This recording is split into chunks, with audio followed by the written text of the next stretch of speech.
Paul Masterton, I think you've got time for your pension. Paul Masterton. Thank you, Mr Davies. I'm pleased to speak in this debate and congratulate my honourable friend, the member for Chippenham, on securing it.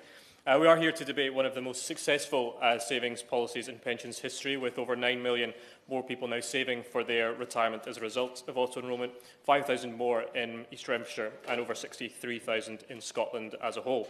4 in 5 of today's eligible workers are saving, and those benefiting the most are the lowest earners, those aged 20 to 29, and women, with the opt-out rate still sitting at under 10%. There is wide consensus both in politics and in the industry that the policy is working, and this holds true even for some groups that people feared would struggle with implementation, such as small businesses. Small businesses make up a pretty large proportion of the 990 businesses across East Renfrewshire that are now complying with their auto-enrolment duties.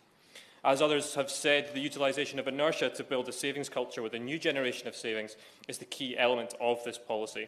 And as the People's Pension, a master trust serving just under 3 million savers in auto-enrolment, said to me when I met with them a few months ago, the policy was developed following a variety of failed pension saving initiatives which lacked the necessary incentives to encourage low and moderate earners to save for retirement in practice.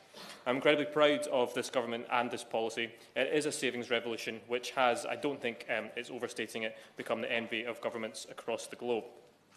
DWP analysis shows that reforms could increase median weekly private pension income by up to £261 per week by 2070, when even I will hopefully be retired. This suggests that, if sustained, that the reforms could significantly reduce the risk of pensioner poverty over the longer term, which will in turn reduce levels of dependency on the state. Auto-enrolment has so far been rightly heralded as a great policy success. However, it is a fragile policy. The test of its robustness will come when savers' and employers' contributions begin to be raised to a meaningful level, because the rates of required contributions are too low and will still be too low even at the final rate of escalation, and they're often combined with investments in a default fund that is not regularly and properly scrutinised, leading to poor investment returns. Whilst pension-wise is sensible government policy, it is predicated on individuals becoming engaged investors as they get through into their 50s, and so will not mitigate the risks for most people who don't think about pensions until 6 months out of retirement age. Pension providers should be tasked to establish high-quality default products with appropriate and aligned governance. The Financial Claims and Guidance Bill working its way through the Commons is a good piece of legislation which can help to address this. I, like others, was delighted when prior to Christmas the Government announced reforms to auto-enrolment to ensure saving was from the first pound. The existing system of the lower earnings limit was basically just an administrative hassle, in many cases was largely ignored by employers anyway, and this will particularly help those in multiple jobs, and also expanding auto-enrolment to cover those over 18 and under 22, although I did actually agree with comments that there now seems to be no real good reason to look at 16 and 17-year-olds, particularly those who will have left school and are working full-time and earning more than £10,000. Bringing in the new generation into an immediate culture of savings for pensions is incredibly significant and will have long-term benefits for society as a whole.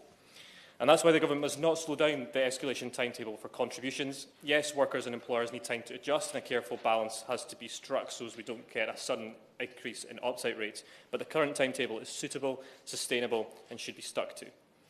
Key for the success of auto-enrolment is a new culture of pension savings through better and more creative financial education and engagement. And again, the Financial Claims and Guidance Bill does a good deal of work here. And though I'll save default guidance for another day, the Minister does have my full support on the work he is doing there, particularly around the pensions dashboard, which I think is a very exciting development. It's going to be hugely useful for people, however much they're earning and wherever they are working. The Government moving forward now, I think, needs to link pension provision and the next auto-enrolment review with more consideration of the Taylor report. The definition of worker in the auto-enrolment regulations was becoming increasingly ambiguous, with employment status and certainty growing. That does need to be addressed to determine precisely who falls within the scope of auto-enrolment, so business and individuals have certainty. I spent, really since auto-enrolment was brought in, a heck of a lot of time giving legal advice on this, and it was always an absolute nightmare. So I think we do need to do some work to tighten up exactly who does fall within and outside the scope of the auto-enrolment regime. I'm not going to touch on self-employment because my honourable friend for Chippenham did a very good job on that. Other than say I was very interested to see what she had up her sleeve, and if she ever wants any assistance, as she said, banging on about it, I'm more than happy to help. And I'll just simply finish by saying in 1948 a 65-year-old could expect to live 13 and a half years in the retirement phase of their life. That's now 33.6%. The UK must remain one of the best places in the world to grow old. Ensuring people have a decent income in retirement must be at the heart of that. And I commend this government and this Pensions Minister, who is well liked with the industry and I hope remains in place for a long time, for its work to make that a reality for everyone.